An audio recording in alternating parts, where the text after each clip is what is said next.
What are the signs of someone who's an alcoholic? That can look different for different individuals, but I would say someone who maybe is drinking all day long and not taking care of their responsibilities. If they have children, they're forgetting to pick them up. If they have work responsibilities, they're not meeting their responsibilities and obligations. All they care about is getting drunk and getting alcohol. Those would be some examples of alcoholics. Okay. My friends keep on telling me stories of their drunken adventures. I'm beginning to become curious as to the experience. Is that bad?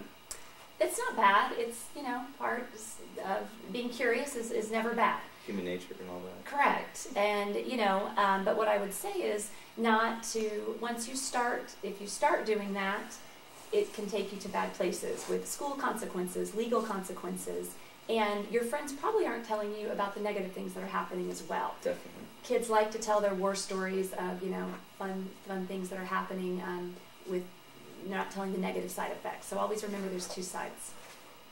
Okay. One or both parents drink a lot and often fight. What can I do? I would talk to your parents if they're drinking and that's making you uncomfortable and you're not in a safe situation. I would make sure you get to a safe situation. So I would start by talking to your parents, letting them know how you're feeling about that, and then find somebody else to talk to if they're not able to listen or willing to help. Okay. How can I help my parents or friends with their drinking problems? That's a tough situation to be in, and sometimes it's not your responsibility to do that. You want to help and you try to talk to them, but if they're not willing to listen to that or stop their substance use or abuse, again, they need professional help, so you can't take on that responsibility. Okay. So it's out of your control. Correct. For the most part? Correct. Okay. I'm at a party and people are drinking. What should I do? I would leave the party if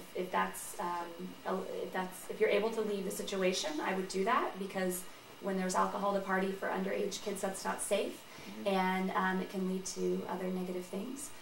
If you're not able to leave the party, I would just find a place where you can hang out that people aren't drinking, or get yourself out of an unsafe situation if you can.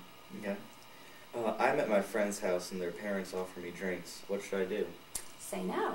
Tell them that you don't drink, you're under 21, it's illegal, and it's obviously illegal for them to be offering you drinks. So that is not a good place to be, and I would try to get yourself out of that situation. If you can't get out, just, you don't take the drinks, and you try to get yourself out as quickly as possible. Okay. My friend has been drinking and he has no way home. What should I do? If you can't drive them home, I would try to get a cab, try to get another friend that's not been drinking. Again, I know kids don't want to get their friends in trouble with parents, but that's a very unsafe situation, and if something very scary could happen if that student got in the car and drove home, you wouldn't want to have that on your shoulders. So calling their parents, calling your own parents, trying to find somebody safe that has not been drinking to drive them home. Okay. What are the effects of alcohol abuse, even if I'm not the one abusing? Well, alcohol affects every part of the body.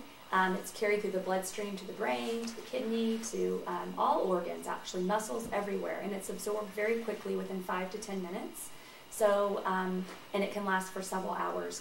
So it can have some dangerous effects where it lowers inhibitions and can set you up for very dangerous and embarrassing situations. Okay. What are the consequences of drinking underage? Many consequences. The teenage brain is not fully developed, and so it's important to realize that when you're drinking, your inhibitions are lowered, you're doing things you wouldn't normally do because you're not thinking clearly. It lowers the learning capacity of teenagers, ages 12 to 20, when you're drinking under the age of 21, obviously. So those are things to think about. All right. How do I prevent the temptations of drinking as a teenager? Again, I would encourage parents to be actively involved in their kids' lives and regards to drugs and alcohol, knowing exactly what your kids are doing, and telling the kiddos, to students, to be involved in things that they enjoy, not starting with any substance use at all, because it's harder to stop, the younger you start that. So whether it be involved, find something, if it's sports, if it's music, if it's theater, friends, whatever it might be, music, something that's going to keep you actively engaged